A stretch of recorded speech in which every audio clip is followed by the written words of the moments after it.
Ladies and gentlemen, welcome back. Episode 28 of the Sunday Scaries. Basically a week hiatus. I was traveling to Traverse City and back, and I was not able to put out an official Sunday Scaries. I was able to toss a Quarter Life Crisis podcast on that Wednesday at 4:45 a.m. So if you're having trouble with the morning routine, check it out. The 5 a.m. Club. Shameless plug by me. Anyway, here we are. We are episode 28. So this is the first time we get to have two guests on at the same time. Very fortunate to go across the pond once again to Myles and Bradley Jensen of Jensen Jensen. We are Jensen. Basically, they are a consulting agency for tons of businesses over in England, specifically around the digital space. So very excited to have them on. We talked through how, no, this was not their very first venture. They had to go through a lot of different eggs, if you will, to make a nice omelet. And so I'm gonna let them kind of talk through, their experience on that end. Twin brothers working together is something that I really was interested in as well. But I will turn it over to Bradley and Myles, and we'll let you take it from here. Hey, welcome to episode 28 of Value the Sun Sunday Scaries. We once again have gone across the pond, and we have Myles and Bradley Jensen, founders of Jensen Jensen. And I'm going to turn it over to both of you to just tell your story, the company you created, and I'll let you guys do all the talking. So take it away. Sure. Well, thank you, Sean. It's a pleasure to be here. I'm Myles Jensen. I'm one of the co-founders of Jensen Jensen.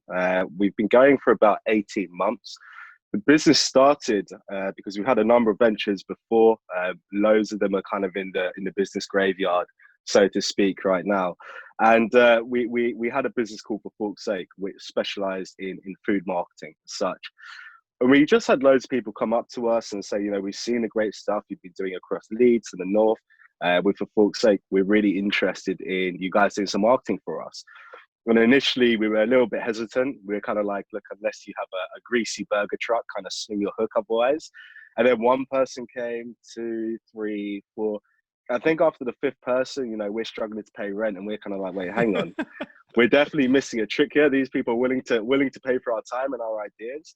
And naturally, that's where J&J was born. And primarily, so we're a consultancy first and foremost, but we have an agency kind of capability as well. So I'll kind of hand over to Brad to kind of double down on what I mean by that.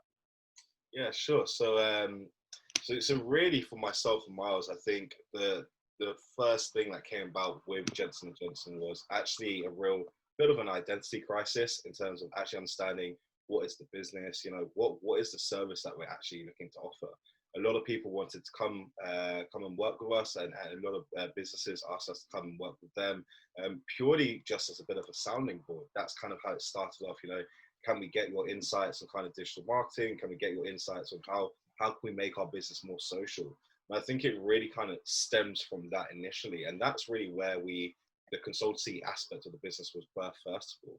Then naturally off the back of that, there was a lot of capabilities and opportunities that actually, after we had suggested a certain strategy, or whether we had suggested, guys, actually we think long form YouTube content is going to be a great strategy for you guys.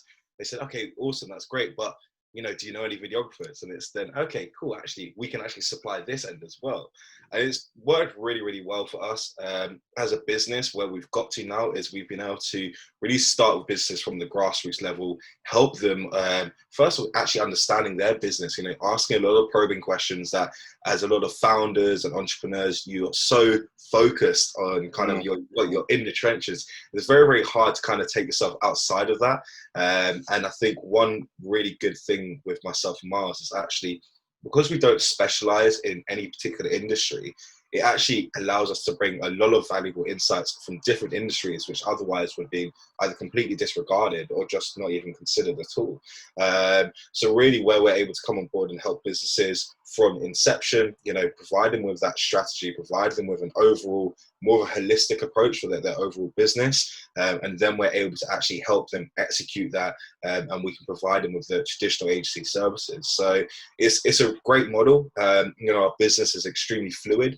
We don't have people that work for us full time. However, we essentially have a network of really, really talented freelancers that are pretty much working for us full time because we're now supplying kind of 80 to 90%. The Avengers, right? The Avengers. That's what we call them.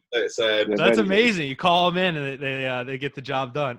We call them in, they get the job done. And yeah, no, I think it's great. And we were able to build up that roster of talent through our previous ventures that have either worked or failed.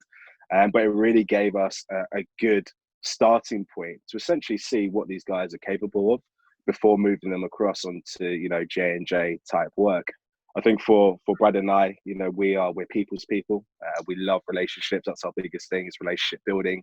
And this all happened really organically. And I think that's been testament to our kind of growth in the company, is actually we haven't gone out. We never wanted to start an agency. That was definitely the last thing on our agenda. We were so against it, and naturally we kind of fell into that role. And I think that's just because we spent so long building up meaningful relationships with people, making sure that we were present, we were networking. 12 months purely networking with the individuals we want to work with. And kind of 12 months later, that started to come full circle, which is really, really rewarding to see as a business owner. We've been through the trenches so many times. We've run and hit walls so many times, and now we're in a position where we don't run through the walls. We kind of go over the top, or there's a secret that we know how we go through it. So that's a great position to be in. I think actually, particularly with what's happened with COVID and uncertainty across the world, we've really been able to kind of double down or focus on that. And the relationships we had with our clients prior actually meant that we didn't need to go out and try and find new work. It was more of a case of checking in with existing clients, making sure that they're okay first and foremost, and naturally more work led from that. So yeah, touch wood. It's been a great couple of months, and I'm really looking forward to the kind of growth within the business. So that leads me to, I have two good follow-up questions to that, because there are a few things that I found as good takeaways there. So number one, you both decided to keep everything on a very broad approach versus going niche. I think that in today's society, all you hear is got to go very niche. That's your only chance to be very, very narrow. What made you guys, have the intestinal fortitude to stay broad versus going super niche? Sure. Go on, man. No, if you want. I think for us, the initial thing, and it comes back to Bradley's point, is we were never specialists in any particular field. We are, we're not videographers, we're not developers, we're not animators, designers, or whatnot. So we had to really understand about how can we provide value not only to our clients, but also value to our suppliers, whoever we work with. And we weren't able to really focus down on one particular market. So what that led to was actually us, first and foremost, really focusing on the consultancy aspect, saying that, look, this is what we're going to provide you with. We're going to provide you with a very well-rounded opinion. There's two of us here. And actually, like Brad said, we're not specialists in a particular field. So there's a lot of insights that we can draw from that.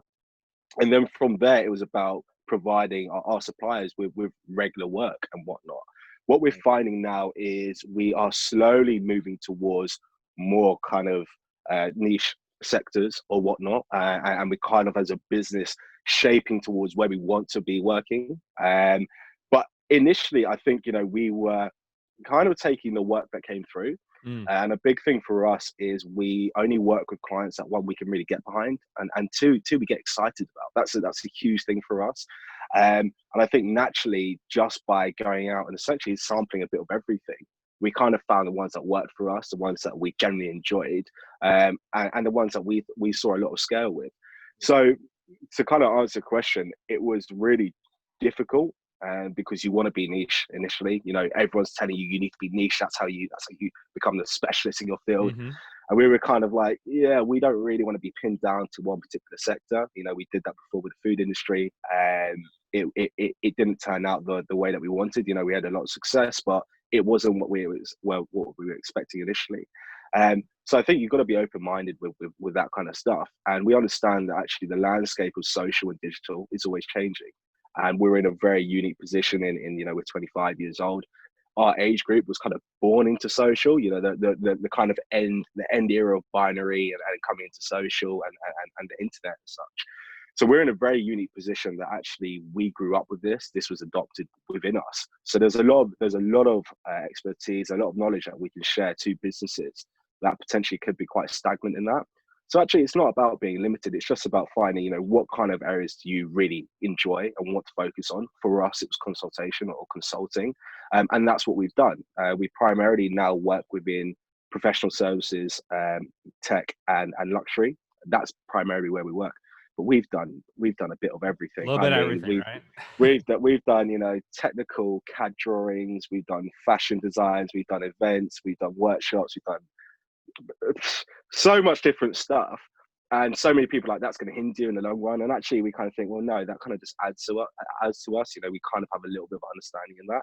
So it's a really weird one, and I think not many people are used to young consultants. When you think of consulting, you think right, kind of middle-aged white guy, 45 years old, something like that. Sure. That's what you're expecting. So I think to have two young mixed race guys who are consultants, it's quite unheard of for a lot of businesses, and they can get their back up initially. But I think that's down to us to really showcase that we know what we're talking about, and actually there's a lot of value in working with us. Like, I think that you mentioned something too, where a lot of people, they get to a point in their careers. I was just wondering if maybe Bradley can take this one, of in the beginning, you have to do all the work that's thrown at you. Like, that is what it is. Like, you got to eat, you got to be able to provide. Sure. It's how it goes, right?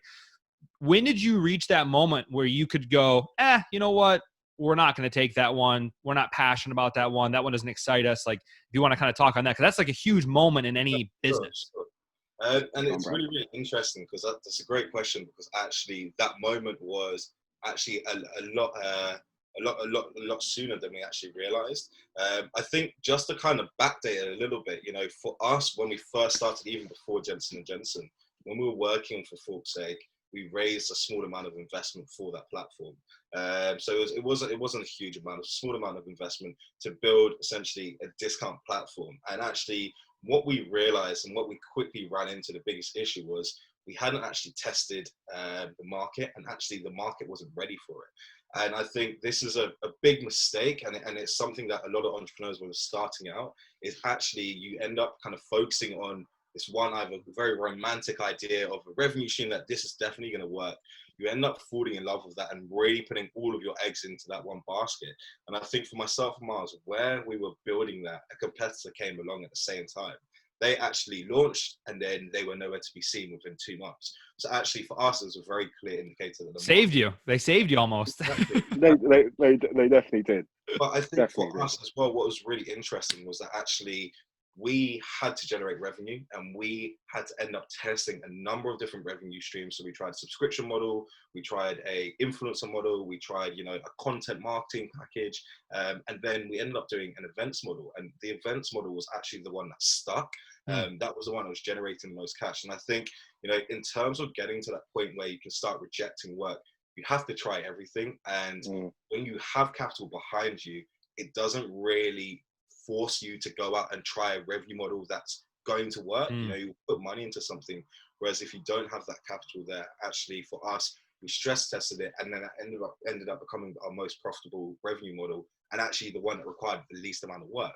So for us, that was a really interesting point. I think, to answer your question in terms of when do we get to that point of being able to say, actually, you know what, guys, we're not going to be able to take that on, is I actually don't think there ever is a point where you're completely comfortable in terms of that, because actually, especially within the agency kind of ecosystem, it is very much, unless you have signed retainers on 6-12 months, you still very much is paycheck to paycheck. Yes, of course, you can be earning a lot more, but actually at the same time, it's still it's peaks and troughs all the time. I think also it's an internal question. I think it's an internal question for yourself in, why, and we had a very frank conversation with ourselves just before lockdown happened, really about why have we set this business up? What do we want? And for us, it was about being able to spend more time with family, with friends, having that freedom of being able to work remotely, etc. And actually, it's very easy to get caught up in, yes, I'm bringing business in or whatnot, but actually, are you still doing the same thing that you're doing in a 9-to-5? In terms of, are you still kind of slave to those hours, those working hours? So I think for us, it was a question of, okay, do we want to be working, 7 days a week, 365 days a year? Is that really what we want to be doing? Probably not. So we had to be very rigid in terms of actually pulling in practices to ensure that we were actually monitoring, one, the clients that were coming in and work that we're doing. We're also managing the amount of time we're spending on these projects. It's very easy to sign a client for a large fee, but if you're working on that one project for 6 to 12 months, when actually there's another client who's signed for a similar fee and it's only a 4-week window, that's where we really had to look into that. And for Brad and I, a large part of our role is not only the consulting, but once we pass that, it moves on to project management. And for us, it's about really giving the suppliers that we're working with, really giving them kind of autonomy over their roles, giving them more ownership, more responsibility, and actually allowing them to take more leads and a more leadership position on certain clients or projects that may come through, which allow Brady and I to step back, which is where we're getting at now. And I think we're now in a position of actually we really value our time. We're trying to reduce our client load massively. We want to work with probably 3 clients by the end of this year. And we're slowly getting there. And it's difficult. You never want to say no to clients. You never want to say no to businesses, particularly when it's your name on the door as well. But I think actually that in turn works almost to your favor. It's almost feels like a bit of a club, like, oh my gosh, they said no to me, which is quite weird. It's quite weird. So yeah, there's never a right time, but I think once you're in a position financially to cover, your expenditure, your bills, your rent, whatever that is, then I think it's about looking internally. What is it that you actually want from this? Do you want to be working 7 days a week, or do you want to be working this 80-20 rule? 80% profits for 20% work compared to the other way around. It feels good to say no though as well. Yeah, I'm about to say, especially think about when you started, where you would have said yes to anybody that was walking by you on a street. Everyone and anyone. Oh my gosh. It feels good to say no. And I think as well, I think it feels good to say no, not for the sake of just saying no, but actually because either that the value that you're going to bring either isn't going to be appreciated, or vice versa, that actually you're not the right person for the role, which has happened to us a couple of times. We've even off the back of referrals. So we don't do any outbound marketing. We don't do any paid advertising, nothing. We've never done anything like that. All of our leads have come through word of mouth or referrals, or just 100% organic. And the one that we had a lead come through a month ago, and it came through a very, very, one of our great clients recommended us to this other client, and sung our praise, and the guy was like, look, I want to work for you guys, how do we make it happen? And we then had to turn around and say, look, we're actually not the right people for you, even though we'd love to come on board, exciting project, great budget, we're not the right people for you. And actually I feel there's a lot more value in actually doing that, because like Myles said, it's a boomerang effect. They will come back around and they will remember that. Whereas, there's a ton of other agencies that will just snap at that opportunity and then deliver some kind of mediocre-ish deliverables. So yeah, it does feel good to say no, and be in position to. You're a bit of a villain. As a villain. Let's check in 6 months and see when we're still saying no. Yeah, right. Yeah, right. No, we messed up, man. So I was taking a look at your guys' website, and it was an impressive list of people that you have worked for or with, however you want to define that. I don't like all the clients and things like that you guys have taken on. And so I think that you have a pretty unique perspective on what it's like to see businesses start and grow and build. And so I'm just curious, in your eyes, in the year 2020, is it like the easiest time ever to start a company, or is it the hardest? Because I feel like easier because of all like everything that's at your fingertips, but harder because everything I feel is so saturated now.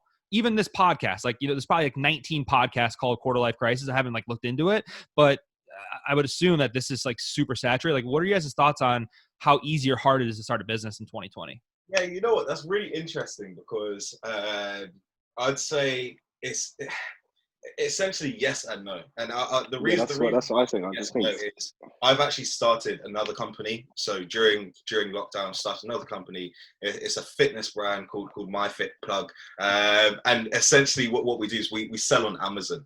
And that was very, very quite difficult to set up. Whereas when we look at agencies, and I think, speak about agencies in particular, the issue with agencies is there is no barrier to entry. And this what makes it so saturated, and this actually what gives it quite a negative connotation, quite a negative reputation for agencies, being overpriced, poor quality, and actually just focus on essentially closing the client, getting the cash in. And I think because of that, during this period of time in 2020, yes, it's very, very easy to set that up. Like I said, there's no barrier to entry. You can knock up a website on Squarespace, on Wix, relatively easy. You can then get in a couple freelancers, or just completely outsource to Fiverr people per hour. And essentially you have almost an agency as such. You can start offering out services.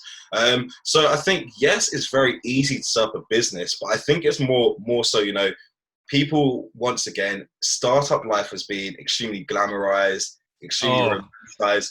People think that, you set up a business, you get your Instagram page, you get all of your branding done, and that's it, you're off to go. And I think really any advice or anything I would recommend to anyone is do what myself and Myles did. We spent 12 months marketing, networking, and this was purely on the basis we were still working part-time, but we were going to so many other networking events, just completely making sure that we got ourselves out there so that when we essentially did say, look, we're open for business, that we already had essentially a bit of a flood of customers that knew who we were and already considered us as potentially agency partners or whatever it may be. But I think 2020 is definitely a great time to set up a business regardless. I think maybe not even a fully fledged business, but definitely a great time to set up a side hustle. And I think that's mainly things in terms of, taking those baby steps before trying to set up something, for a lot of our friends as well, we've been kind of doing this now for kind of over 4 years. But obviously the kind of first 2-3 years are completely disregarded until we kind of get to this anyone only remembers the current state where it's like 2019 was incredible and no one remembers those first 3 or 4. And I just think building up that general resilience, building up that network, and also understanding yourself as an individual. That time that we spend, either in between jobs or starting up new companies is honestly the most important time ever. Because actually it allows us to make those mistakes. It allows us to understand what we do like, what we don't like, what we're good at. And I think a lot of people feel, unfortunately, due to social as well, that there's a huge amount of pressure that, especially within the coronavirus window as such, that if they haven't set something up, kind of coming into August, September, that they've completely failed. And they've missed the boat in their mind. But yeah, exactly. I think that's the problem. I think everyone always asks the question, when's a good time to set up a business? There's never a good or a bad time. That's just it. If you have a hobby and it's starting to make some revenue, then double down on that and focus that, and that could create something. If not, and you want to go cold, kind of like we did, and just go straight into it, put in the time and have the commitment, and then you'll have your own answer. There's never a good or a bad time to set up a business. It's just about what works for you, and whether you think the market, going full circle back to Brad's point about for thought's sake, whatever you're going to launch, is the market ready for it? Don't jump into something with 2 feet if you're unsure, you haven't done your research. I think right now, particularly in the UK, loads of people on furlough and whatnot. That's a big topic. But I think furlough allows an opportunity for you to earn money from existing company and you can't do any work. So actually there's a great time now to potentially do that research, get those accreditations from Google, whatever it may be, then that's great. But to answer your question, there's no good or bad time to ever set up a business. It's a question you got to ask yourself. Is it something I want to do? Am I going to still be at this 3 weeks, 3 months, 3 years down the line? Because most people love the idea until, they go back to work for a week and they're like, actually, no, I can't really be bothered. So if you think you've got the resilience to do it and the tenacity to do it, then 100% go for it. Nice. The way kind of how I got connected with Bradley is I did a podcast with Claudia Cardinale from the Grad Soch. And great. She's amazing. Great. She's like, great. She's like LinkedIn famous now. That's what I was talking about. Like the reason I got connected with her is because me and her are the only people on LinkedIn for whatever reason using the hashtag #QuarterLifeCrisis. And we got together. Yeah. And we got together. And so she was like one of my favorite people I've ever interviewed. And so I was just kind of curious on the two of you, like what your takes would be on the whole quarter life crisis. And I'll just kind of lay out what I think about it and kind of hear what you guys are thinking about it too. Sure. You take a step back and you go, is this what I'm gonna be doing for the rest of my life? Like you look at like, what is my purpose in the world? And the two of you are like right in the sweet spot of like, you're in like the quarter life area of your life. And so I was just kind of curious what you've seen from your friends or family, even yourselves, around that potential quarter life crisis. When I was younger, the role that I've fallen into, I never even knew existed. I never even knew that.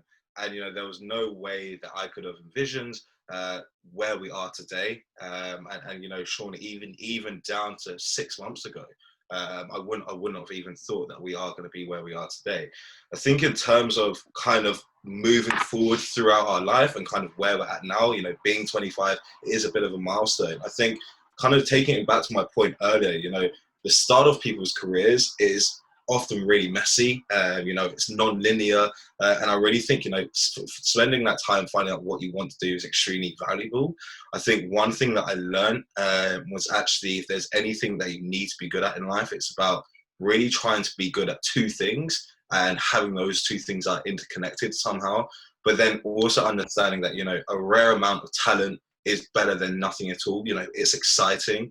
And I think that's where, for myself, Myles, we realized that actually we had quite an innate rare skill set of being able to, like Myles said, be quite charismatic, be able to speak to people. And that was what was very exciting for us. And I think for me, it was about understanding, how far can this take us? How far can the talking take us, And it's been really, really interesting. I think it's always difficult because, like I said earlier, when you are working within a business, when you are essentially, as myself and Myles, the middlemen, managing all of our team, our suppliers, but also managing all of our client expectations, it's very, very difficult to kind of take that step back and really look at actually where you are on a grand scheme of things. The majority of our clients are kind of double our age, and then most of the freelancers and suppliers we work with are kind of a little bit younger than us. So it's really, really weird being able to having to take that step back. I think the best advice that I could give anyone, it's just the harder you work, the luckier you get. I think that's it. Opportunities will come, but it's met with preparation, a little bit of resilience, and like I said, just a tiny bit of talent, not a huge amount, just a tiny bit of talent, and that's all it is. And just to add to that as well, I think for us, when we look at our immediate family, our dad was a consultant. My older brother, he now owns his own company. He set his business up at 30. So I think for us, we've kind of been surrounded by people that have either done entrepreneurial things or really kind of pushed themselves out there when the kind of cards were against them. And I think even when I look at my personal career, at school, I left school with BDE, the best day ever, those A-level grades. Ended up going to university, didn't really like university that much. Left university with a 2.2, and now I'm doing something which I love more than anything. I'm far further along than I ever anticipated I would be. And the reason is because we've remained solely authentic to ourselves. And made sure that actually we've put relationships above everything else. We've made sure that actually we stay true to ourselves. We never sell any clients anything they don't need. That's not in our game. For us, it's about the relationships. And naturally from that, we've been able to birth a business that we didn't even know existed. We didn't even know we were capable of doing this. And I think there's this real blueprint that everyone kind of who's younger, maybe 18, 19, 20, there's this blueprint that you think you have to follow, go to school or college, finish, go to university, go to a placement year, finish, get a graduate job or whatnot. It doesn't need to be like that at all. I think, if you have a understanding of what you want to do, of what you enjoy. For me, when I left school, I enjoyed business, I enjoyed art. Marketing seemed like a really obvious choice. So if you kind of have an understanding of what you enjoy, then I think that's good enough to start with. There's the 25 years old, quarter life as such, but at the same time, some people only start at 30, and there's no better time to start than now. The best time to start was yesterday. So I think loads of people get kind of caught up, and like Bradley mentioned earlier about social entrepreneurship, graduate, finishing university has been so glamorized. that it is not real in terms of that isn't real. You know, your experience is your experience, and stay true to that. Don't base it off anyone else's experience, because it probably won't happen for you. You know, you're only as good as your last performance and such. So I think people don't get so caught up on you know, the whole, I need to finish university and go get this graduate job or whatever it is. Go out there, go add to yourself. I think as long as you're spending time contributing more towards yourself, make yourself a more well-rounded person, then, you know, you'll pick up interpersonal skills along the way, and those can be really, really valuable. And actually, in terms of interviews, the amount of interviews that we've done, either hiring or gone for jobs, everything outside of university is what actually counts. It's about what experiences do you have outside of university. And, you know, a friend of mine says that, you know, your degrees is what gets your foot in the door, but the conversation is actually what gets you the handshake. So it's all about what else have you done outside of that. Don't get so caught up on this kind of blueprint that you think you need to follow, because you find out most of those people, they get to 30, 35 and they're really unhappy. So just do what makes you happy and follow that. And if you do something well, you're passionate about it, and you're able to create revenue out of that, then fantastic. You've already hit the mark. You know what, Buzz, just to add on to the interview element as well, because I think this is a big thing that, you know, a lot of graduates, a lot of people that when they're going for jobs get really kind of disgruntled and disheartened, because actually, you know, they had this idea that this company or this particular role was for them, and when they go, actually the interview didn't go their way. It's really interesting because, you know, it's the paradox of recruitment. You know, it's being made to look like it's fair, methodical, you know, rigorous, yet they always apply the same criteria to everyone, which means more often than not, the results and the candidates that they get back are always the same. And I think that was something that I learned, luckily, a lot earlier than later, that actually, you know, these companies, they have a very, very rigorous recruitment process. So actually, I'm probably not even going to be able to fit into that company anyway.